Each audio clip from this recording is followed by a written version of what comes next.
Hola, buenos días. En el día de la fecha voy a realizar un análisis acerca del texto Europa y la gente sin historia. El mismo fue desarrollado por Eric Wolf y corresponde a la clase sincrónica del día 19 de agosto. En la introducción, el autor comienza hablándonos acerca de que todos habitamos un mundo, el cual posee vinculaciones ecológicas, demográficas, económicas, que indican un contacto y una determinada conexión entre regiones. Pero que sin embargo estas cuestiones no son tomadas en consideración para el objeto de una determinada investigación. Siguiendo un poco más adelante con la página 15 nos dice: los europeos, con sus plantas y animales, invadieron las Américas. La papa, la planta del maíz y la yuca, procedentes de las Américas, se propagaron por todo el Viejo Mundo. Por la fuerza, se llevó a grandes números de africanos al Nuevo Mundo. Trabajadores de China y la India, obligados bajo contrato, se enviaban al sudoeste de Asia y a las Indias occidentales. Bueno, acá en este fragmento podemos apreciar cómo el autor nos remarca una invasión, particularmente nos está hablando acerca de la conquista de América, y nos da a entender la presencia de dos mundos. A América nos da a entender como si fuera el viejo mundo y a Europa como ocupando el lugar del nuevo mundo. También podemos notar las vinculaciones que fueron pautadas al inicio de este audio. Siguiendo un poco con la lectura, en el siguiente fragmento, también de la página número 15, nos dice: Europa aprendió a copiar los textiles de la India y la porcelana china, a beber el chocolate americano, a fumar el tabaco oriundo de América y a usar los números árabes. Acá, en este apartado, también podemos observar un intercambio de costumbres y hábitos entre una región y la otra. Observar, a su vez, como dijimos al inicio, estos que nombramos que no son tomados en cuenta para realizar una determinada investigación, y en este sentido el autor nos habla acerca de dos disciplinas que recaen sobre el mismo error. Por un lado, nos nombra la sociología y por otro lado, a la antropología. A estas cuestiones las expresa claramente en la página siguiente. En la página 16 nos dice: la sociología sigue dividiendo al mundo en sociedades separadas. Inclusive la antropología, que en otro tiempo se ocupó de cómo los rasgos culturales se difundieron por el mundo, divide su materia en casos distintivos. Cada sociedad, con su cultura característica, es concebida como un sistema integrado que se contrasta con otros sistemas igualmente integrados.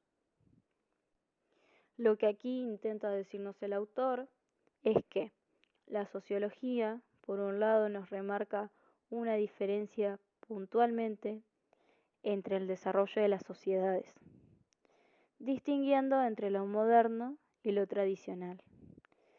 Y por otro lado, la antropología también se ocupa de desligar las influencias externas ligadas, valga la redundancia, a relaciones, considerando los grupos como autónomos. Siguiendo un poco más adelante, en la página número 17, nos dice: si por doquier encontramos conexiones, ¿por qué nos empeñamos en convertir fenómenos dinámicos e interconectados en cosas estáticas y desconectadas? Parte de esto se debe, probablemente, a la forma en que hemos aprendido nuestra propia historia.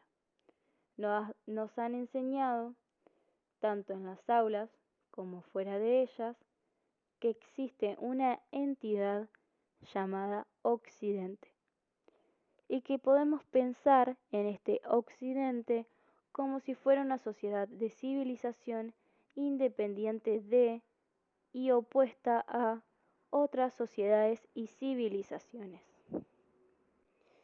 En este apartado podemos observar cómo se hace una primacía del occidental. En otras palabras, siguiendo un poco con el vocabulario del texto, podemos decir que predomina el nuevo mundo sobre el viejo mundo. El nuevo mundo, como dijimos anteriormente, sería Europa y el viejo mundo sería América. Pero para entender un poco más acerca de esta idea, voy a leer el siguiente párrafo donde continúa sobre esta línea de pensamiento. Nos dice: la historia se convierte en un relato sobre el desarrollo de la virtud, sobre cómo los buenos ganan a los malos. En este sentido, podemos ver cómo los europeos se presentan como los buenos y, por el lado contrario, los africanos o residentes de los pueblos originarios como los malos.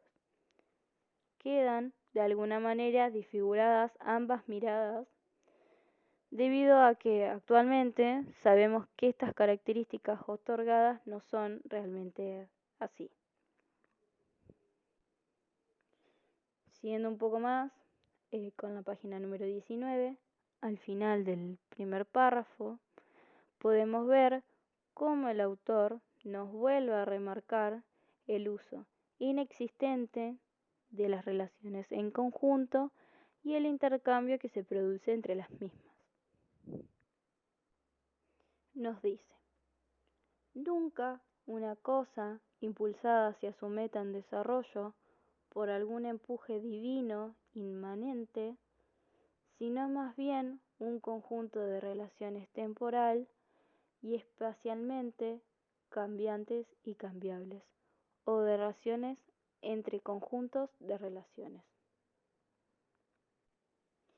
Acá podemos apreciar cómo el autor vuelve a remarcar, como anteriormente dije, el uso inexistente de las relaciones y el intercambio entre ellas. Además, el autor del Nuevo Mundo y del Viejo Mundo nos habla de la llegada de un tercer mundo. Esta cuestión está relatada en la página número 19, donde nos dice: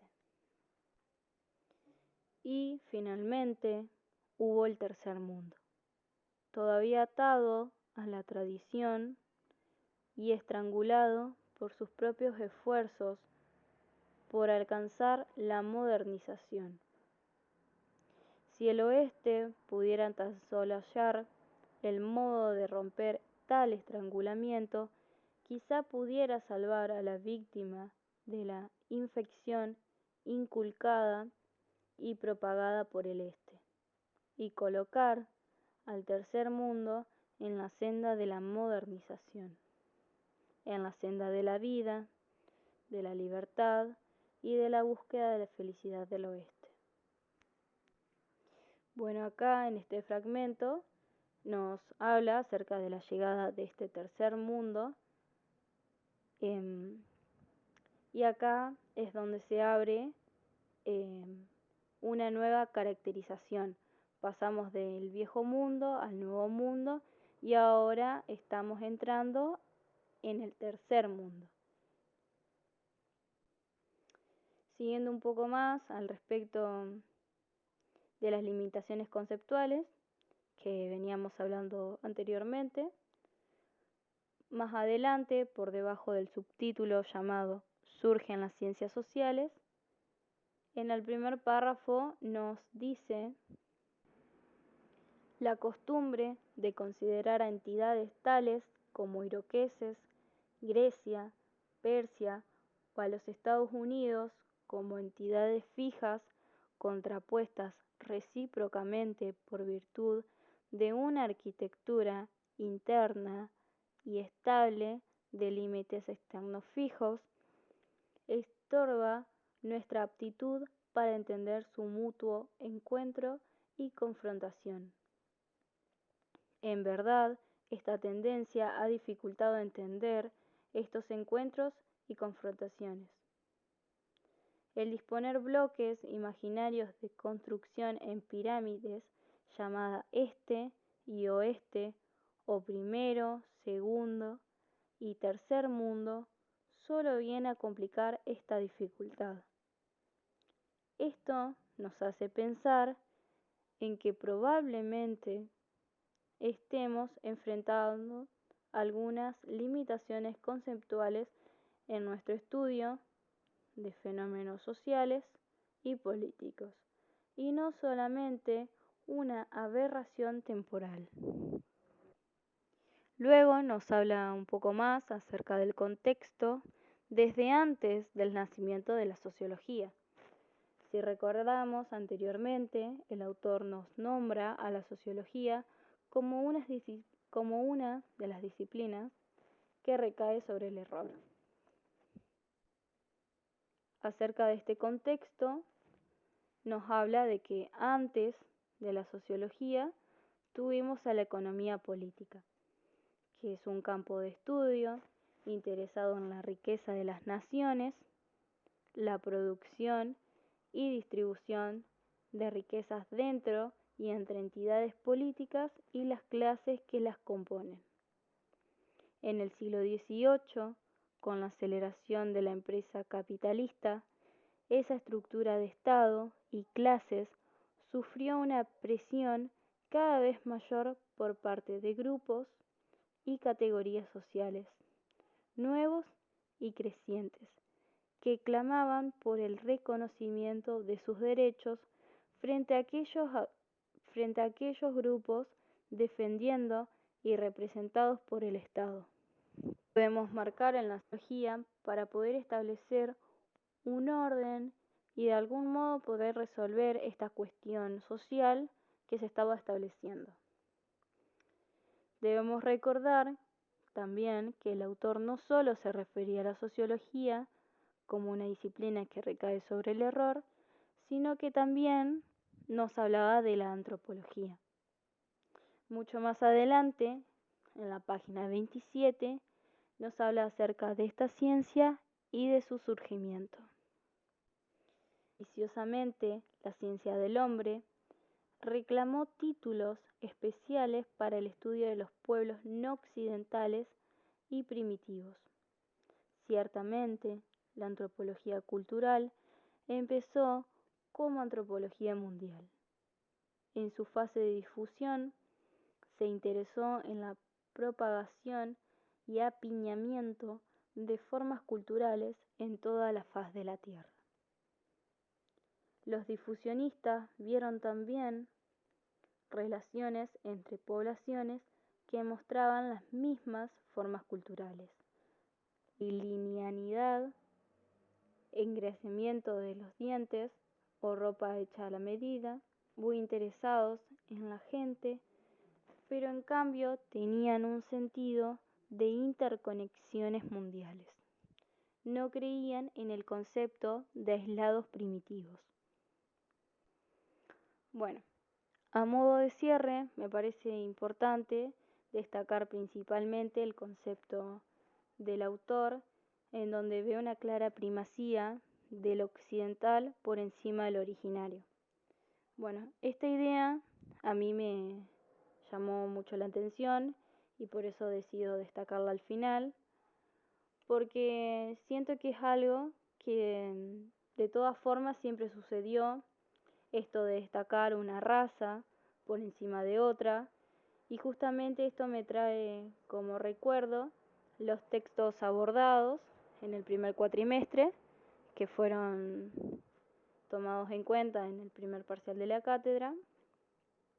más que nada, dentro de todos los que hay, em, me parece importante destacar el texto de las masacres del olvido, de Napalpí y Ricón Bomba, que nos remontan a dos masacres que sucedieron en Argentina, producidas por el Estado.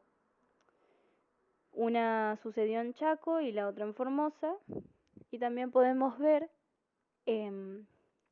nociones de genocidio por parte de nuestro propio Estado Nacional, como, como el Estado pasaba a ser esta raza superior por encima del pueblo,